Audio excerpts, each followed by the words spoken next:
Hello दोस्तों, smart study classes में आज आप सभी का स्वागत है। आज मैं 9th और 10th क्लास के हिंदी के सिलेबस में आपको अलंकार पढ़ाने जा रही हूँ, जो कि बहुत ही इंपॉर्टेंट टॉपिक होता है 9th और 10th के सिलेबस में। आज मैं आपको तीन अलंकार जो होते हैं वो तीन तरह के होते हैं: शब्दालंकार, अर्थालंकार और उभयालंकार। आज मैं आपको सिर्फ शब्दालंकार ही पढ़ाऊंगी और शब्दालंकार के सारे पार्ट्स कवर करवाऊंगी। अगर आपको वीडियो अच्छी लगे तो आप लाइक कर दीजिएगा, कमेंट कर दीजिएगा और चैनल को सब्सक्राइब कर लीजिएगा और बेल आइकन ऑन कर लीजिएगा, जिससे नोटिफिकेशन आए तो आपको पता चल जाए और आप वीडियो अच्छे से देख पाएँ। तो चलिए शुरू करते हैं। अलंकार। अलंकार क्या होता है? अलंकार का अर्थ क्या होता है? अलंकार दो शब्दों से मिलकर बना हुआ होता है, अलम प्लस कार। इन दोनों शब्दों से मिलकर ही हमारा अलंकार बनता है। अलंकार का अर्थ होता है आभूषण, आभूषण करना। जैसे कि एक स्त्री बिना बिना आभूषण के इतनी सुंदर नहीं लगती जितने कि आभूषण करने पर सुंदर लगती है। जैसे ही वे चूड़ी, बिंदी, कानों के, गले का सब पहन लेती है तो उसकी सुंदरता में चार चांद लग जाते हैं। उसी प्रकार से अलंकार जो है वो हमारे शब्दों में भी होता है, वो हमारी अर्थों में भी होता है। जिस प्रकार स्त्री की सुंदरता आभूषण से दुगनी बढ़ जाती है, उसी प्रकार हमारे शब्दों में और अर्थों में भी जब अलंकार का प्रयोग हो जाता है तो वो उसकी सुंदरता भी दुगनी बढ़ जाती है। तो चलिए शुरू करते हैं। इसकी डेफिनेशन क्या है? इसकी एक बहुत ही सिंपल डेफिनेशन है। काव्य की शोभा बढ़ाने वाले धर्म को ही अलंकार कहा जाता है। जब हम काव्य में कोई कविता, कोई भी प्रस्तुति, उसमें जब हम अलंकार का प्रयोग कर लेते हैं तो उससे क्या होता है, हमारे काव्य में शोभा बढ़ जाती है, हमारे शब्दों में चार चांद लग जाते हैं। इसका शाब्दिक अर्थ क्या होता है? काव्य में शोभा बढ़ाना। अलंकार का मतलब ही होता है काव्य में शोभा बढ़ाना। ठीक है।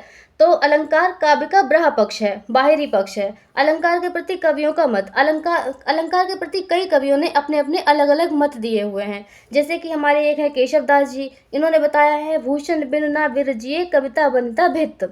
जैसे बिना स्त्री की सुंदरता के उसकी बिना बिना आभूषण के स्त्री की सुंदरता अधूरी रह जाती है, उसी प्रकार जब तक काव्य में अलंकार का प्रयोग नहीं करते हैं तब तक उसकी भी सुंदरता अधूरी रह जाती है। ये इन्होंने कहा था, केशव दास जी ने कहा था।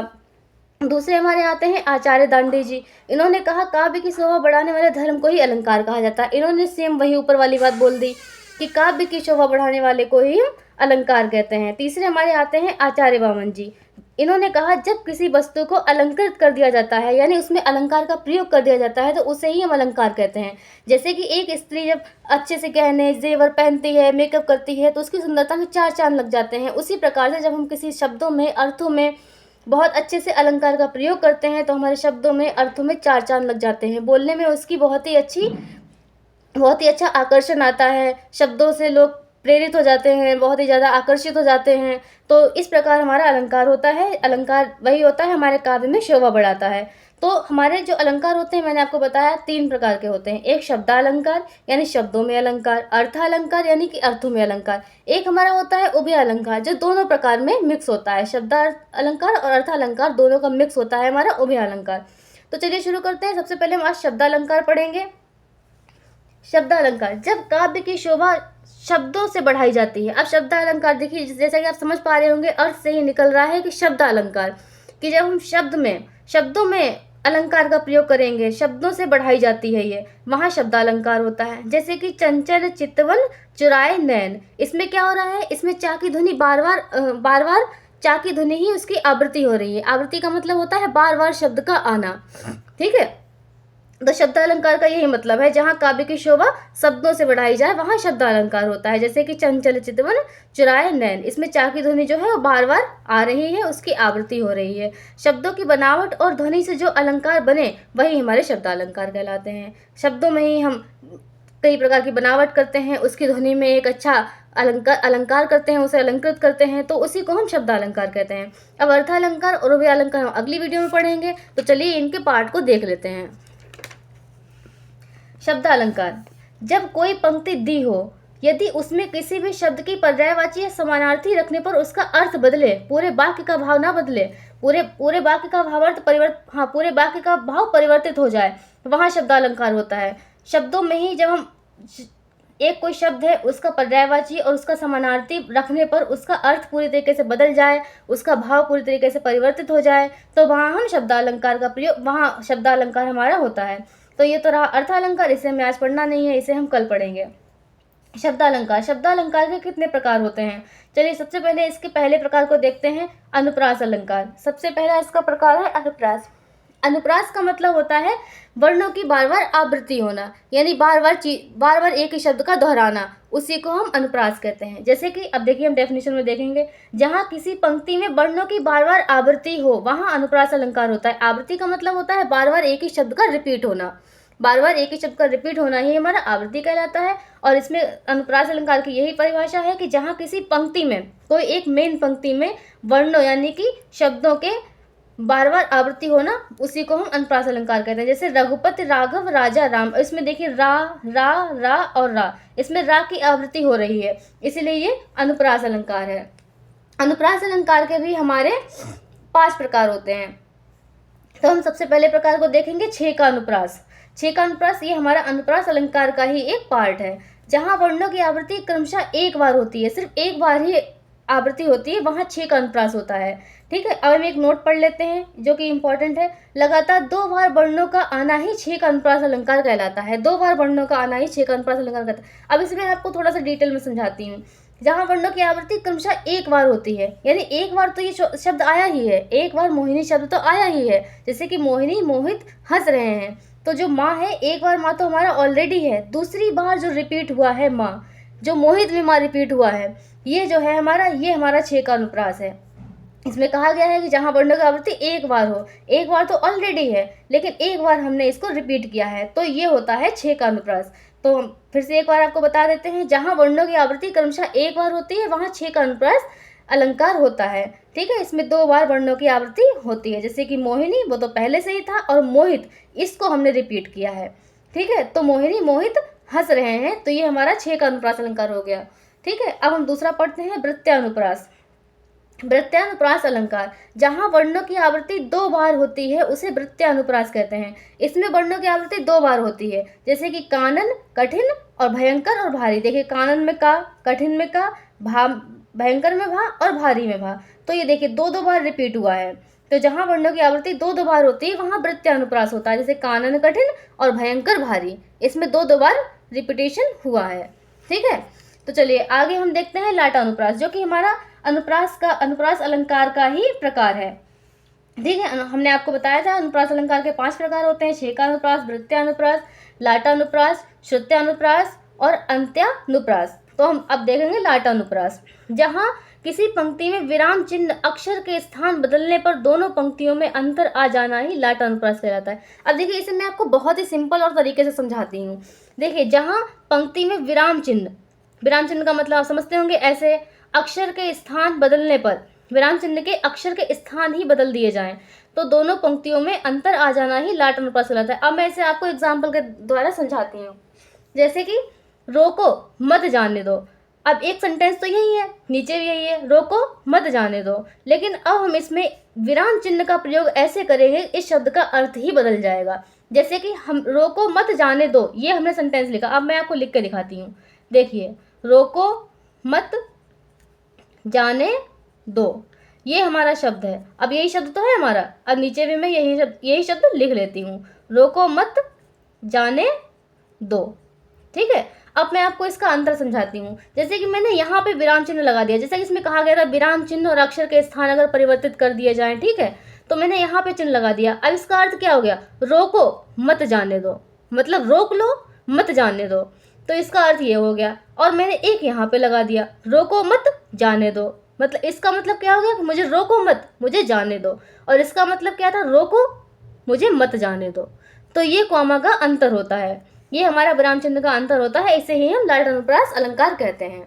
ठीक है, अगला हम पढ़ेंगे श्रुत्यानुप्रास अलंकार, जहाँ वर्णों की आवृत्ति उच्चारण अधिकांशतः एक ही स्थान से हो उसे श्रुत्यानुप्रास अलंकार कहते हैं। अब आपने तो पढ़ा ही होगा थोड़ा बहुत कि जैसे कि हमारी जो उच्चारण होता है वो कई जगह से निकलता है, जैसे कि जीभ के द्वारा, दांत के द्वारा, मुख के द्वारा। ठीक है, तो उसी प्रकार वही चीज़ में बताई गई श्रुत्यानुप्रास अलंकार, जहाँ वर्णों की आवृत्ति उच्चारण अधिकांशतः एक ही स्थान से निकले, कई स्थानों से ना निकले, एक ही स्थान का प्रयोग हो। जैसे कि दंत से उच्चारित होने वाले वर्ण, जो दांत के उच्चारण होते हैं दंत वाले, तो उससे ही निकलने वाले वर्ण, सिर्फ एक उच्चारण का ही प्रयोग किया जा रहा हो, एक ही उच्चारण के स्थान का प्रयोग किया जा रहा हो, उसे श्रुत्यानुप्रास अलंकार कहा जाता है। ठीक है, अब हमारा लास्ट बचा अनुप्रास अलंकार का पार्ट। अंत्यानुप्रास अलंकार। जब किसी शब्दों के अंत में वर्णों की आवृत्ति होती है, अब ये शब्द की वर्णों की जो आवृत्ति है वो शब्द के अंत में हो रही है, उसे अंत्यानुप्रास। अब आपको इससे पता चल रहा होगा नाम से ही, अंत्यानुप्रास अलंकार। जब किसी शब्दों के अंत के वर्णों की आवृत्ति बार बार होती है, शब्द के लास्ट के वर्णों की, लास्ट जो शब्द होते हैं उसकी आवृत्ति यानी वो बार बार दोहराया जा रहा है, उसे हम अंत्यानुप्रास अलंकार कहते हैं। जहाँ पंक्ति के अंत में तुक की मात्राएं निकलती हैं उसे अंत्यानुप्रास अलंकार कहते हैं। जैसे कहत, कहत नटत रीझत रिझवत मिलत खिलत लजियात। अब देखिए इसमें कहत में ता, ना में नटत में ता, रीझत में ता, रिझवत में ता, मिलत में भी ता है, खिलत में भी ता है और लजियात में भी ता है। तो एक ही शब्द में, इस सारे शब्दों में लास्ट वाला शब्द ही सिर्फ रिपीट हो रहा है, लास्ट वाला शब्द ही सिर्फ रिपीट हो रहा है, इसीलिए इसे अंत्यानुप्रास अलंकार कहते हैं कि अंतिम जो शब्द है वो रिपीट हो रहा है, उसी को हम अंत्यानुप्रास अलंकार कहते हैं। तो ये तो थे हमारे अनुप्रास अलंकार के प्रकार। अब हम शब्द अलंकार के दूसरे पे चलेंगे। दूसरा है हमारा यमक अलंकार। अब यमक अलंकार आप बहुत ही गहराई से समझिएगा, मैं आपको समझाने की कोशिश करती हूँ। जहाँ पर शब्दों की आवृत्ति होती है पर अर्थ भिन्न भिन्न होता है। अब यहाँ पर क्या होता है, यहाँ पर शब्दों की तो आवृत्ति होगी, शब्द तो जो है वो हमारे बार बार रिपीट होंगे, लेकिन उनका अर्थ अलग अलग होगा। जहाँ किसी वाक्य में एक शब्द को एक से अधिक बार आना और हर शब्द का अर्थ अलग अलग होना ही यमक अलंकार कहलाता है। जैसे कि हम शब्दों का प्रयोग तो बहुत बार करें, लेकिन उसका अर्थ भिन्न भिन्न हो। जैसे कि 3 बेर खाती थी, वे 3 बेर खाती है। जैसे 3 टाइम वो बेर खाती है और अब वो 3 बेर खाती है। एक हमारा दूसरा भी है जिसमें मैंने इसमें मेंशन नहीं किया है, कनक कनकते 100 गुनी मादकता अधिका है, ओ पाए बोराए जग जे खाए पोराए। ठीक है, तो उसमें भी यही था, एक कनक का मतलब धतूरा था और एक कनक का मतलब सोना था। ठीक है, तो ये हमारा अलंकार हो गया, यमक अलंकार। इसमें क्या होता है, इसमें शब्दों की आवृत्ति तो एक जैसी होती है। हमारे शब्द देखिए, बेर बेर वही चीज़ है, 3 3 ये शब्द प्रयोग होगा, लेकिन एक बेर का अर्थ अलग है और एक बेर का मतलब अलग है। एक बेर का मतलब समय है, एक बेर का मतलब फल है। ठीक है, तो ये हो गया हमारा यमक अलंकार। अब हम पढ़ते हैं श्लेष अलंकार, जो कि हमारे शब्द अलंकार का ही प्रयोग है। इसका शाब्दिक अर्थ होता है चिपका हुआ। श्लेष मतलब चिपका हुआ, जहाँ एक शब्द एक ही बार आए। अब यहाँ पर क्या हो रहा है, अब यहाँ पे देखिए क्या हो रहा था, यहाँ पर हमारे शब्द बार बार आवृत्ति उनकी हो रही थी, शब्दों की आवृत्ति बार बार हो रही थी, लेकिन इसमें क्या अंतर है, आप इस पर गौर कीजिएगा। इसमें क्या अंतर है, इसमें शब्द एक बार ही आ रहा है और उसका अर्थ पंक्ति में अलग अलग दर्शाया जा रहा है, तो वहाँ श्लेष अलंकार होता है। ठीक है, जैसे रहीमन पानी राखिए बिन पानी सब सून, पानी गए न उबरे मोती मानस चून। एक पानी का मतलब हमारे मान सम्मान से बताया गया है और एक पानी का मतलब जल बताया गया है कि बिना मान सम्मान के हमारा जीवन अधूरा है और बेकार है, तो हमारे जीवन में मान सम्मान बहुत ही अत्यंत आवश्यक है। इसमें ये चीज़ बताई गई है, ये हमारा श्लेष अलंकार है। इसमें एक शब्द, जहाँ एक शब्द एक ही बार आए और उसका अर्थ पंक्ति में अलग अलग दर्शाया गया हो, वहाँ पर श्लेष अलंकार होता है। दूसरा हमारा आता है वक्रोक्ति अलंकार। वक्र प्लस उक्ति यानी टेढ़ा, कहने वाले का अर्थ कुछ और होता है और सुनने वाले का कुछ और, जो सुनने वाला होता है वो हमारा कुछ और ही अर्थ समझ लेता है, उसे वक्रोक्ति अलंकार कहते हैं। उसका अर्थ ही होता है, देखिए मैंने मेंशन किया हुआ है, टेढ़ा। ठीक है, तो इसमें क्या होता है, इसमें जो कहने वाला होता है वो तो कुछ और कहता है और सुनने वाला होता है वो कुछ और ही समझ लेता है। जैसे एक कबूतर देखा हाथ में, मैंने पूछा कहाँ अपर है, उसने कहा अपर कैसा, लो उड़ गया सफ़र है। इसका मतलब क्या होगा कि एक कबूतर से पूछा गया, उसे एक कबूतर हाथ में था, उससे पूछा गया कि तुम्हारा घर कहाँ है, और उसने आसमान की तरफ देखा और कहा कि मेरा घर क्या, मेरा तो पूरा आसमान ही मेरा घर है, और ये कहकर वो उड़ गया। तो ये हमारा वक्रोक्ति अलंकार हो गया। ठीक है, अगला हमारा आता है, लास्ट ही बचा है ये बीप्सा अलंकार। अन्य नाम या पुनरोक्ति प्रकाश। अब पुनरोक्ति का मतलब क्या होता है, बार बार रिपीट होना, रिपीटेशन, वही चीज़ होती है इसकी। तो बीप्सा अलंकार, इसका एक अन्य नाम होता है, ये इंपॉर्टेंट है, आप इसे याद रखिएगा, ये इस नाम से भी हमारे पेपर में आ सकता है। पुनरोक्ति प्रकाश, जहाँ पर आदर, हर्ष मतलब खुशी, घृणा मतलब नफरत, शोक मतलब दुख, विस्मयादि बोधक, जैसे कि इसका चिन्ह ये वाला होता है, विस्मयादि बोधक भावों के प्रभावशाली शब्दों की पुनरोक्ति ही बीप्सा अलंकार कहलाती है। इसमें जो हमारे विस्मयादि बोधक भाव होते हैं, यही हमारे बार बार रिपीट होते हैं, इनकी ही पुनरावृत्ति होती है, इसे हम बीप्सा अलंकार कहते हैं। जैसे मोहि मोहि मोहन को मन भयो राधा में, राधा मन मोहि मोहि मोहन मई राधा। जैसे कि जो मोहन है वो राधा के मन में बिल्कुल भा चुके हैं और जो राधा हैं वो मोहन को अपने मन में बसा चुकी हैं। जो मोहन है वो राधा को अपने मन में बसा चुके हैं और राधा जो है वो मोहन को अपने मन में बसा चुकी हैं। ये होते हैं हमारे बीपसा अलंकार। ठीक है, तो मैंने आपको ये सारे समझाने के प्रयास किए हैं। अगर आपको ये समझ में आए हो तो आप लाइक, शेयर एंड सब्सक्राइब जरूर कीजिएगा। और मैंने आपको बहुत ही डिटेल में ये बताया है, जो आपके एग्जाम में तो थोड़े ही आते हैं। फिलहाल मैंने आपको ये शब्दालंकार के सारे पार्ट कवर करवाए हैं। अगर आपको अच्छा लगे तो आप लाइक, शेयर एंड सब्सक्राइब जरूर कीजिएगा और कमेंट भी जरूर कीजिएगा। Thank you.